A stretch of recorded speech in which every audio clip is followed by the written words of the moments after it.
Hello there, and welcome to Sleep Lab, a place where stories are told in a gentle tone to help you relax and prepare for a truly peaceful sleep. Before we begin, let me ask you a little something. How was your day today? Are you feeling a bit tired, a little stressed, or simply looking for a quiet corner where your mind can rest? Whatever you may be feeling, just allow yourself to soften, adjust your posture into something comfortable, and let your breathing slow down. Tonight, Sleep Lab will guide you into the opening journey of a story called The History of Humankind.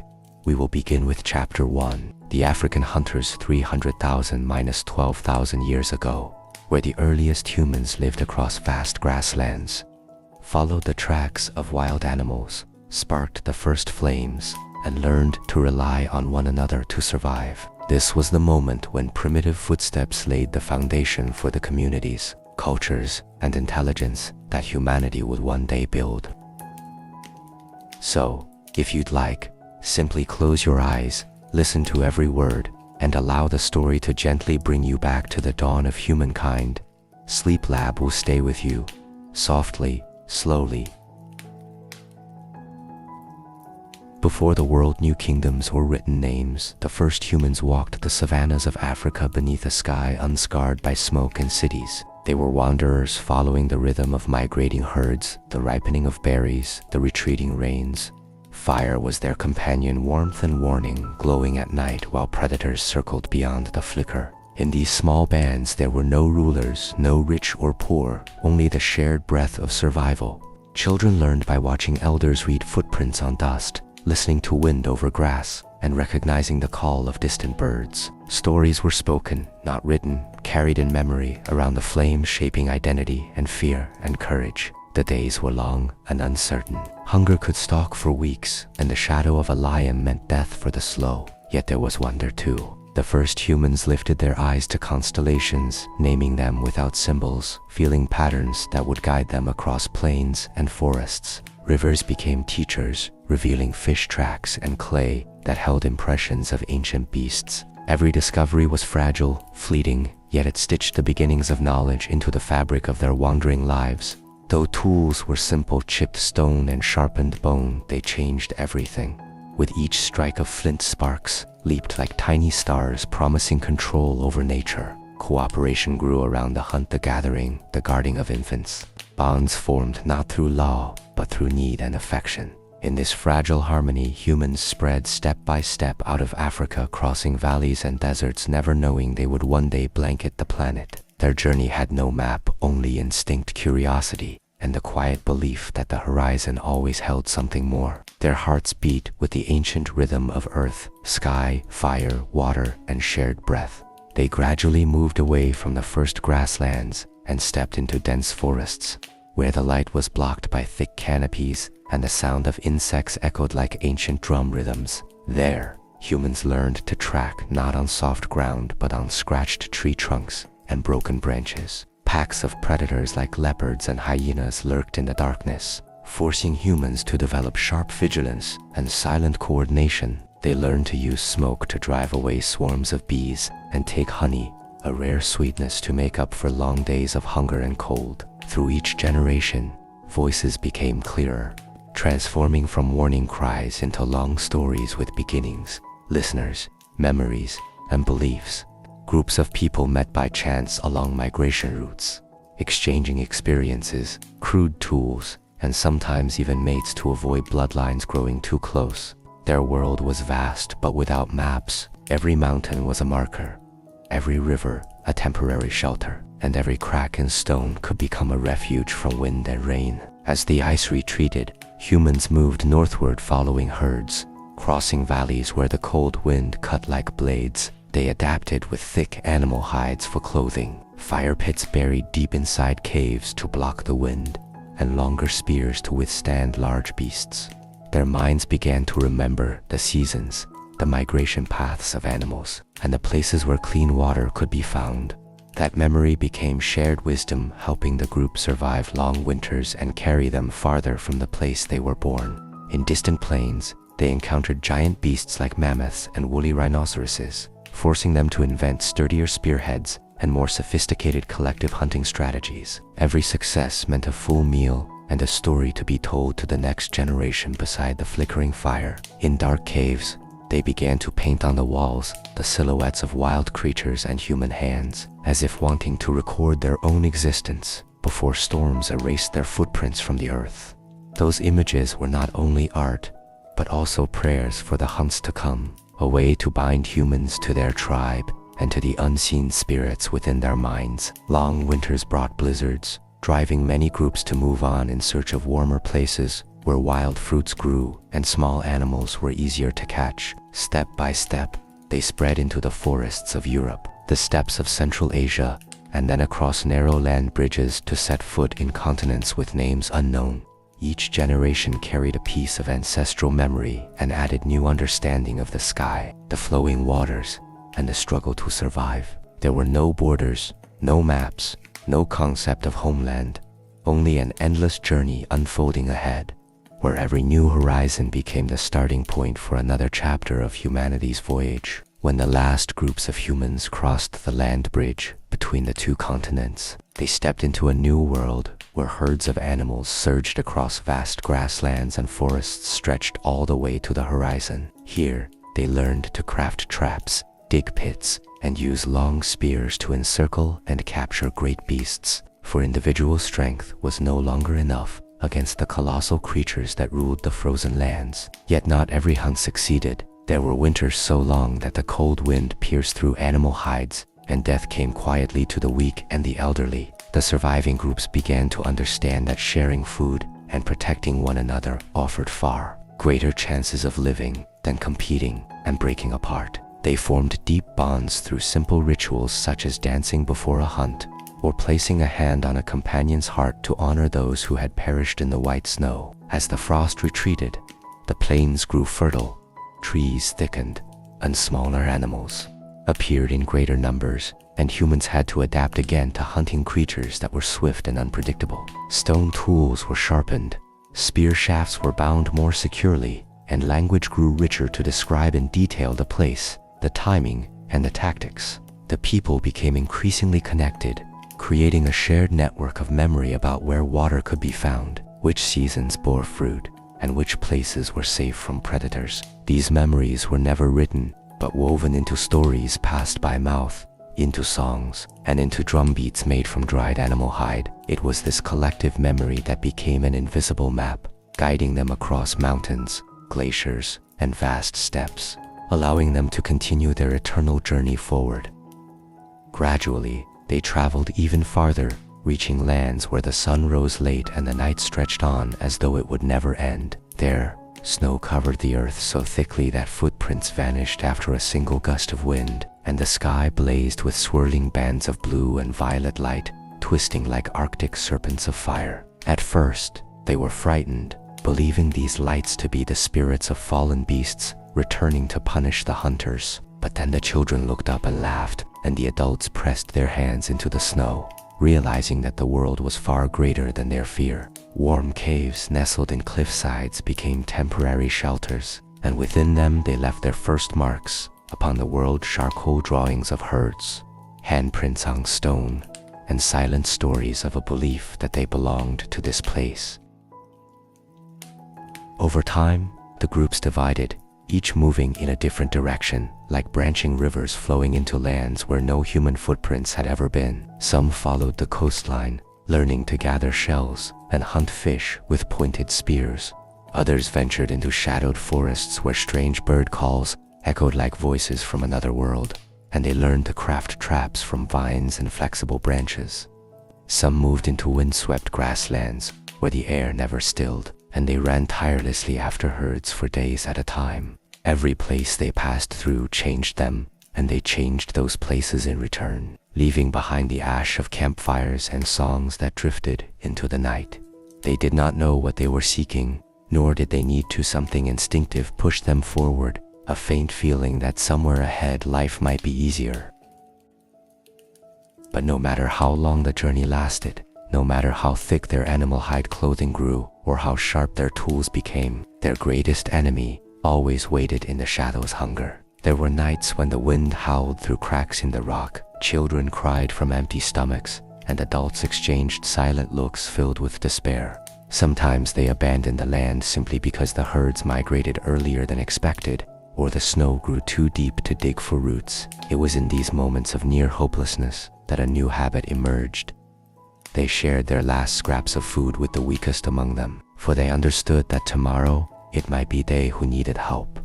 No one taught them compassion, no rule or leader forced them. They simply discovered that kindness helped the group survive longer. And so, in the frozen darkness of the ancient world, a new light appeared, one not born of the sun, or of fire, or of the dancing aurora, but from within the human heart.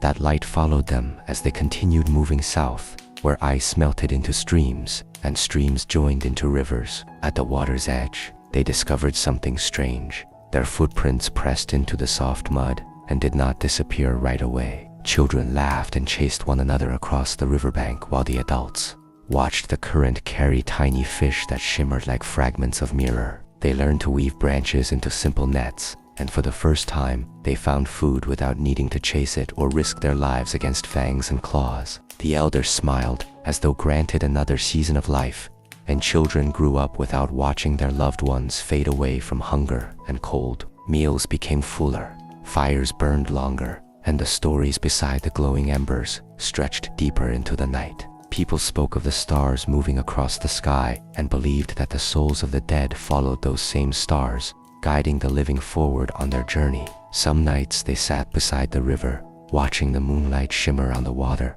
and felt something they could not name. A sense that the world was not only a place to survive, but a place to belong.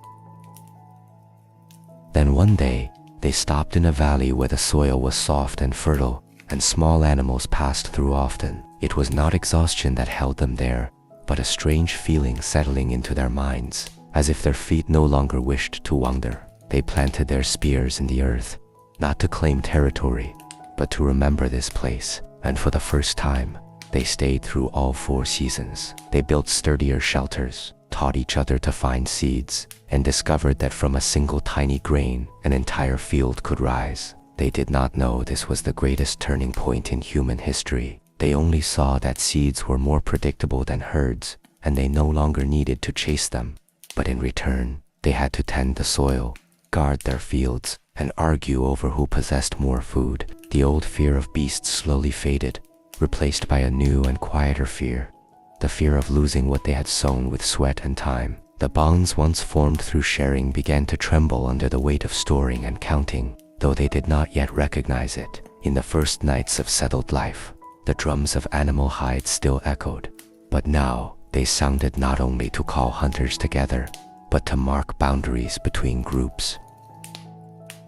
And yet, the memory of long journeys still pulsed in their blood. The elders spoke of lands where herds ran like the wind, and forests where ripe fruit fell at one's feet. Children listened with shining eyes, longing to leave the valley and rediscover the freedom of their ancestors. But the climbing vines coiled thicker around the posts of their homes, reminding them that they belonged to this place now, no matter what they wished. Then, in spring, a child was born, the first human who would never know the feeling of crossing continents, never chase herds across the plains, never follow the stars through frozen nights. The child opened its eyes and saw a world where humans were no longer wanderers, but residents of the first land they chose to stay. No one knew that its birth marked the end of the age of hunters and the beginning of the greatest trap in history, a sweet and silent trap called agriculture. Under the night sky, the group prepared to defend their shelter, though fear pressed on their chests like a tightening rope. The fire crackled, sending sparks into the air, while elders murmured warnings about spirits that walked with claws and teeth. In the distance, a low growl rose and fell, like thunder rolling across a valley. The hunters gripped their spears, their palms slick with sweat.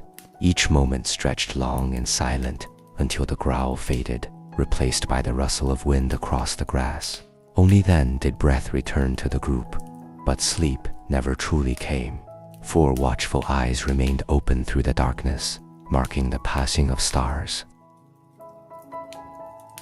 When dawn finally arrived, pale and cold, the tribe stepped out to inspect the traces left behind. Enormous footprints sank deep into the wet soil, showing sharp ridges where claws had sliced the mud. A few strands of coarse fur clung to broken branches, shimmering with frost. They circled the tracks, whispering theories and questions. One young hunter crouched low, tracing the outline with trembling fingers. He imagined the size of the creature, the power in its stride, and the danger in its shadow. Though fear lingered, curiosity sparked within him, a desire to learn, understand, and survive better than those before him. That spark ignited a change, and before long the group began to study animal paths, movements, and cycles with sharper minds than ever. Seasons shifted, and the tribe adapted with them. Rains swelled rivers, forcing migration to higher grounds where berries ripened beneath thick leaves. Dry months followed, turning earth to cracked stone and pushing the hunters to track faster, stronger prey. The tribe learned to store food, wrap meat in leaves, bury nuts inside cool soil, and carry embers in clay so fire was never lost. Songs formed rhythms that matched footsteps on journeys, and stories preserved knowledge for those too young to hunt. Tools grew more refined, stones sharpened, bones carved, and ropes woven from fibers that held firm under strain. Every step forward, though small, shaped the path toward a world where survival was not only a struggle, but a craft, a shared wisdom passed from firelight to firelight across countless nights. Yet the greatest change came when they began to realize that the world was not only something seen with the eyes, but something that could be measured by time and signs. In the sky, the stars moved in repeating paths. The moon grew full, then waned, then disappeared, and the sun rose in different positions with each passing season. The elders sat around the fire, pointed toward the heavens, and told stories that when the red star appeared, the herds would migrate to the south. When the moon dimmed, fish would be scarce in the shallow waters, and when the winds shifted, storms would soon arrive. The children listened with wide eyes, and in their minds formed the first connection between nature and their own survival. From that moment on, the tribe began to travel with greater order, following the cycles of sky and earth, avoiding violent storms and reaching fertile lands before other tribes arrived. Then one night, the fire glowed inside a great stone cavern where they had taken shelter. A woman took a piece of burning charcoal and drew on the cave wall the shapes of running beasts, a hunter raising his spear, and the sun hanging high like a witness. The others watched in astonishment, for no one had ever imagined that an image could exist outside of memory. A crude brush made from animal hair was dipped into red earth and spread across the stone, forming vivid colors. Handprints pressed against the wall stood as proof that they had existed, that they had passed through this place, and that they had fought to survive. In that moment, the tribe understood that memory could outlive a human life, that a story could be carried to those not yet born, and that they were no longer alone in the vast river of time. From then on, every hunt, every migration, every death, and every moment of birth was recorded in symbols and drawings upon the rock. With each passing day, the images grew more refined, the lines clearer, and the paintings began to depict not only actions, but emotions, fear, hope, and pride. Standing before those images, the tribe felt something new, something greater than survival, a faint awareness that they belonged to something larger than themselves, larger than the tribe, larger than the plains and snowy mountains, a realization that humankind was becoming the storyteller, the rememberer, the one who carried the world's path forward by their own hands. And from the flickering firelight cast upon the cave wall, humanity stepped into a new era where memory no longer vanished into the wind, but was preserved like the very first breath of history. When memory learned how to remain, humanity began to change in slow but profound ways. They no longer looked at the world only through instinct, but through curiosity and a hunger to understand. Children asked why thunder roared, why water flowed down from the mountains, and why some were born only to vanish into the earth again. The elders did not always have answers, but they shaped explanations through myth to fill the space between what could be seen and what could not yet be understood. In those stories, mountains had spirits, rivers carried memory, wind possessed will, and fire could speak to humankind. Over time, these tales passed from one generation to the next, gradually becoming the first foundations of belief and early religion. The natural world was no longer only a source of danger, but an object of reverence. When an animal was brought down, they placed a hand upon its head and spoke words of thanks, for they believed its spirit would return in the night carrying either wrath or mercy. From this, new rituals emerged. They danced beneath the moon, sang along riverbanks, and let smoke from sacred leaves drive away the cold and the fear. In those ceremonies, the community grew closer, for they shared not only food, but also belief and hope, and it was this invisible bond that helped them survive the harshest seasons, when beasts vanished and vegetation withered beneath sheets of ice. Then another change arrived, when a group discovered a land where plants grew thick and tiny seeds fell from grass heads that could be eaten. At first, they gathered as they always had, but soon they realized that seeds falling into soft soil would sprout into new plants. And so, for the first time in human history, people slowed down instead of continuing their endless journey. They built shelters beside the water, arranged stones to mark where seeds were sown, and waited for the miracle to unfold. When the first green shoots rose from the earth, they did not know they had opened the door to the greatest and longest-lasting trap in human history, a sweet and silent snare called agriculture. But in that moment, they felt only this, that for the first time in hundreds of thousands of years, they had found a reason to stay instead of continuing to walk. Yet when humans chose to remain, the earth began to demand its price. Seeds needed tending, water had to be guided into channels, and flocks of birds constantly lurked, ready to steal the fruit of their labor. So they kept watch day and night, and for the first time in history, their time was no longer spent wandering but was bound tightly to a single piece of land. Many backs began to bend, many hands grew calloused, and many feet forgot the feeling of freedom across the wide grasslands. Humans believed they had tamed the plants, but in truth, it was they who had been tamed, bound by seasons and by the anticipation of the harvest. Then, when the first plentiful crop arrived, they discovered that food could be stored in pits, lined with stone and covered with dry leaves. Stored food meant a rising population. More children survived, and the elderly were no longer left behind in winter. The tribe grew larger, and as it did, arguments began to spark. Who would divide the food? Who decided when to sow the seeds? Who held the key to the storage pit? And from these questions, the first seeds of power appeared. Someone strongest, best at hunting, or said to be chosen by the spirits through the words of the elders, slowly rose to make decisions. The once equal community of hunters began to fracture, not from malice, but from the newfound abundance brought by the harvest. When the tribe grew accustomed to staying in one place, they began building wooden walls around the land where crops were grown to keep out wild beasts and to keep out other tribes.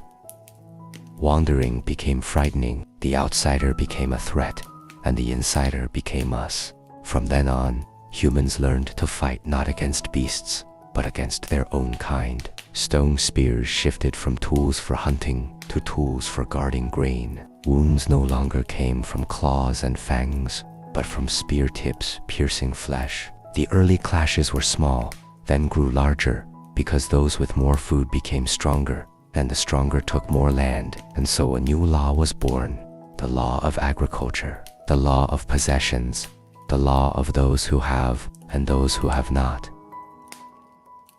Yet even within this transformation, humans still did not know they were stepping into an age that would shake all of future history. Writing had not yet been born, cities had not yet risen, empires had not yet formed, but the seeds of all these things already lay hidden in the shadowed grain pits underground, in the fenced-off fields, in the freshly sprouted inequality, and in the wary eyes of those who kept watch through the night. None of them knew they had crossed the invisible boundary between freedom and bondage, between the world of hunters and the world of growers, between the old history and the new. But the wheel had begun to turn, and there was no way back. Humanity had chosen to stay, had chosen to sow, and from that moment, the entire story of humankind began to change forever. In the years that followed, humanity discovered a new kind of power, one they had never understood before, the power of memory carved into clay and stone. At first, it was only tally marks. How many sacks of grain? How many animals? How many days of rain? But then those symbols slowly began to carry sound, meaning, and story. The keepers of the granaries needed to record amounts. The guards needed to know who had received their share and who had not. And the leaders needed to prove their authority with signs that everyone was required to acknowledge. Thus, the first writing emerged, not to compose poetry, not to tell myths of gods, but to manage food, collect tribute, and divide obligations.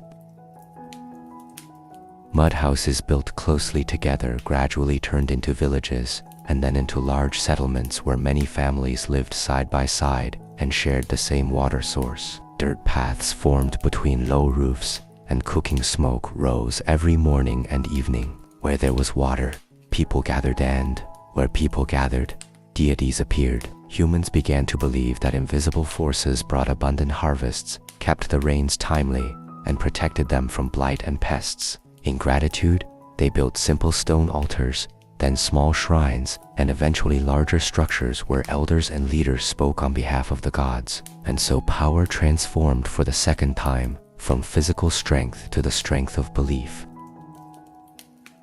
As wealth accumulated in the storehouses, as seeds piled high, as labor divided, some to plow, some to harvest, some to guard, some to record, differences became unmistakable. Children no longer grew up free to choose their path, but were destined by the place they occupied in this new social order. Some commanded, others obeyed. Some owned much, others worked much. Humanity did not realize that for the first time in history, there were rich and poor, rulers and followers, those who lived above and those who slept upon the earth. Meanwhile, the most fertile lands became targets for neighboring communities, and war was organized for the first time, not out of fear, but out of ambition. War bands carrying spears and wooden shields marched across fields, burned granaries, and seized water sources. The defeated were forced into labor during harvest season or were traded away for goods and tools. A new order, ever before seen, appeared. For the first time, humans were owned, bought, sold, and compelled to work for others. And though the temples still echoed prayers for harmony, and the elders still told stories of a time when all were equal, reality had changed. Settlement had become a chain, agriculture a trap, and writing a tool for control instead of a vessel for shared memory. Yet within this very confinement, the seeds of a greater world quietly sprouted. For when there was surplus food, some no longer needed to work the fields, and they began to ponder things beyond survival. One observed the sky and predicted the weather. Another shaped stone into sharper plow blades. Another told stories of ancestors and recorded them with symbols that grew more refined. These thoughts were small, but they were the beginnings of science, of organized religion, of art, and of abstract thinking. Humanity did not know that they had opened the door to cities, to mythologies, to kings, and to history written in script. But the wheel had turned once more, and the journey was no longer that of a tribe, but of a civilization about to be born.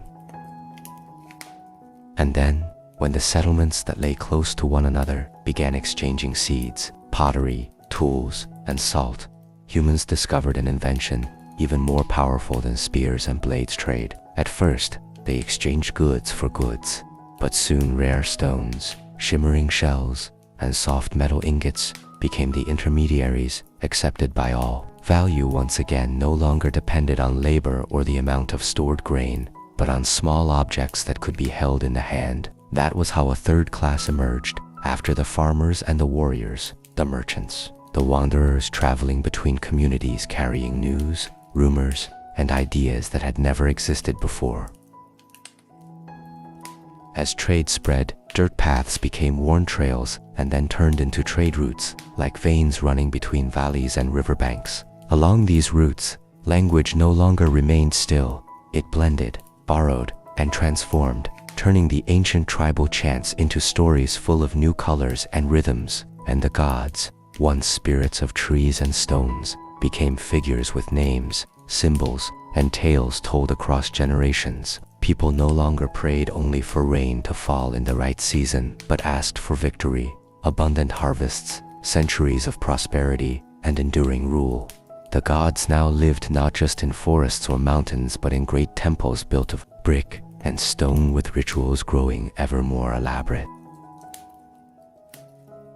Meanwhile, the leaders of these communities realized that to maintain order, they needed more than physical strength and the oaths of warriors. Thus, the first laws were born, carved onto stone or written on clay tablets. The laws defined who could own land, who must contribute and how much, who would be punished for wrongdoing, and who held the right to judge. Matters once settled around the fire now became unchanging principles, and in that moment, humanity crossed yet another threshold in history, from village communities to organized society, where a person was no longer born as a member of a tribe, but as a subject of a greater order. The first dikes were built to hold back the waters.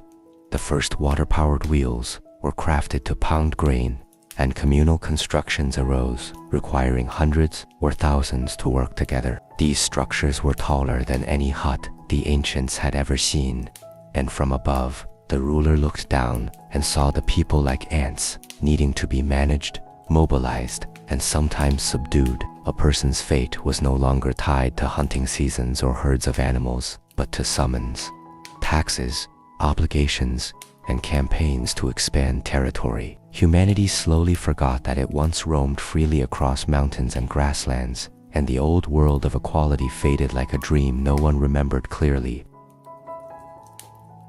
Yet deep within the collective memory, there still remained the echo of nights beside the fire, hunts where every shoulder stood beside another, and winters when survival depended on sharing rather than commands from those in power. That echo would return many times throughout history, in legends, in uprisings, in the longing for freedom, and in the persistent question of whether humanity had traded too much when abandoning the nomadic hunter's life to step into the cycle of agriculture and authority. And so, the second act opens with a blazing dawn over the first wheat fields, where humankind believed it had conquered nature, but in truth had only stepped into a new prison, wider, more beautiful, and far more enduring. And so, along with laws and tribute, those who held power began recording the harvests, the amount of rice collected, the population of each village, and even the natural disasters that shifted the course of rivers. The earliest symbols were not literature, but numbers, measures, and record tables meant to ensure that no one could refuse their obligations to the ruler. What was once spoken by word of mouth now became marks carved into matter, and once inscribed, it became a truth that could not be denied. It was these carved signs that paved the way for writing, and writing, in turn, paved the way for the long memory of a civilization. The farmers now worked from before sunrise until nightfall, yet still had to bring most of their harvest to the Lord's granary. Meanwhile, the warriors dressed more finely, carried better weapons, and were sustained by the labor of the very people they were said to protect. The merchants grew wealthier by trading exotic goods from distant lands, stirring awe and desire among the people. Thus, society divided into strata, and differences no longer lay only in strength or skill, but in ownership of land, storehouses, and even the right to speak and to be heard. The great rituals gradually became tools to reinforce authority. When the moon was full, or when the crops began to sprout, the people were summoned to the square to offer tribute, seek blessings, and listen to proclamations from the priests. The gods were invoked to legitimize rule, and people believed that only obedience could preserve prosperity. The great rituals gradually became tools to reinforce authority. When the moon was full, or when the crops began to sprout, the people were summoned to the square to offer tribute, seek blessings, and listened to proclamations from the priests. The gods were invoked to legitimize rule, and people believed that only obedience could preserve prosperity. Yet by the fireside, on rare nights of rest, the elders still told stories of the old days, when everyone shared the meat of the hunt, when no one commanded and no one collected taxes, and when children could run across the hills without being stopped. These stories made the eyes of the young shine, if only for a moment, before fading when the horn of summons echoed from the square. The memories grew dim, but never disappeared, flowing beneath the human mind like a small hidden stream, slowly eroding the bedrock of the new order. And then, at the frontiers near the distant horizon, where wheat fields had not yet spread and laws had not yet been carved into stone, groups began to appear who refused to submit. They were the descendants of those who once freely followed the herds, carrying within them the memory of wind, of grassland, and of a sky without borders. They came and went, not fighting but unsettling the rulers, not pillaging but reminding the villagers of another kind of life, where people did not bow before a throne, but only bent low to kindle a fire against the winter cold. And with just that, the order that seemed eternal began to tremble from within, not by spear or sword, but by a quiet longing that could not be extinguished. One day, the rulers began building high walls around the places where they lived, not to keep out wild beasts, but to separate themselves from the very people who sustained them. The walls became symbols of power, and the great gates opened only during festivals or when soldiers needed to seize people for forced labor. From then on, the people grew accustomed to bowing their heads while passing through checkpoints, to giving their names, to explaining their reasons for traveling, as if the land beneath their feet had not once belonged to all. The world grew larger, yet freedom shrank, becoming only a faint memory whispered in fading stories.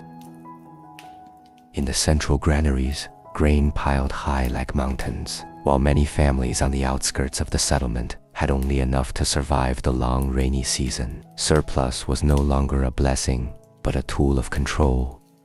The loyal received more, while those who showed resistance were starved. Hunger, not the sword, became the strongest chain, driving people to work endlessly under scorching sun in exchange for small measures of grain to keep their families from wasting away. And in that silence, a new order was solidified, built not upon belief, but upon the need to survive. The priests continued to burn incense in stone temples, declaring that all things were arranged by the will of the gods, that each person was born into an unchangeable place, and that those who questioned were defying the order of the universe. These words were repeated for so many generations that people forgot the gods had once been born from humankind's fear of the dark, not from the authority of the throne. Questions once as simple as why the rain falls now became dangerous, for they could awaken the realization that power exists only when people agree to bow. But along the ever-lengthening trade routes, where wheels rolled through dust and cargo swayed on the backs of camels, merchants heard different rumors.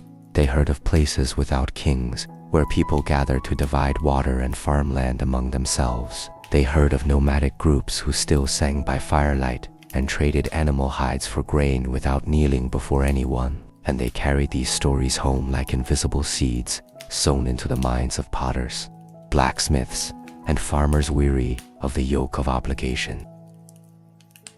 Those seeds sprouted not into words, but into exchanged glances at the market, into quiet conversations in the dark, and into long silences during the priest's recitations. Then, one evening, when the moon was thin as a blade and wind swept across dried fields, a group of people decided not to deliver their grain tax as usual. They carried no weapons, raised no shouts, caused no destruction. They simply closed their doors and sat together in silence, as their ancestors once had in ancient caves, and that silence echoed louder than the drums of war. News spread faster than any galloping horse. The ruler, enraged, ordered punishment, but when soldiers arrived, they found the entire village doing the same, sitting together without resistance and without submission. There was no one to seize, no one to threaten, because everyone was the same. And in that moment, power had nothing left to cling to. The high walls could not stop the spreading idea that people could live without kneeling, and that grain could be shared without the seal of a ruler. And so, another wind began to blow across the wheat fields, not the wind of monsoon or storm, but the wind of memory, the wind of freedom, the wind of an ancient age when humans relied on one another rather than on commands. It was a wind no one could cage, no one could tax, and no one could erase from the human mind, no matter how many temples they built or how many laws they carved into stone. Stop here like a gentle dream, the kind that we know we can never return to once we wake, yet we still want to close our eyes for just a moment longer to hold it in our minds. That era fades into thin mist and dying embers, but its echo still shimmers in our imagination whenever we look up at the night sky and wonder where we came from and how far we have traveled on our journey of being human. Now, you may let your eyelids softly close, letting your mind drift along those ancient footsteps across endless grasslands, over snow-capped mountains, and through long nights where only the wind and the heartbeat kept you company. Let your breath become slow and warm like glowing coals sleeping beneath a thin layer of ash. Let your body loosen like a hide stretched over soft earth, and let all the worries of the present melt away like early mist on an ancient plain. If your eyelids grow heavy, if your mind begins to wander like a small stream winding through stone, if your body starts to sink into tender quietness, then that is the moment when the story gently carries you into deep and peaceful sleep, wishing you a truly restful night, where dreams are soft like flickering firelight, where there is no worry, only the calm of ancestors and the warmth of stillness. Thank you for listening to this story so long, so softly, and so completely. If you wish to continue journeying through nights of soothing storytelling like this, remember to subscribe so you won't miss any wandering paths ahead. And if you feel more at ease, more relaxed, or simply enjoy this moment, please like the video as a whisper beside the fire, letting us know you are still here with us. And now, wishing you good night, wishing you gentle dreams, and wishing you to be wrapped in the tender quiet of tonight. See you again in the next story, when the fire rises once more and the stars open a new doorway for our journey. Goodbye so softly, so calmly, so quietly, so your sleep remains undisturbed.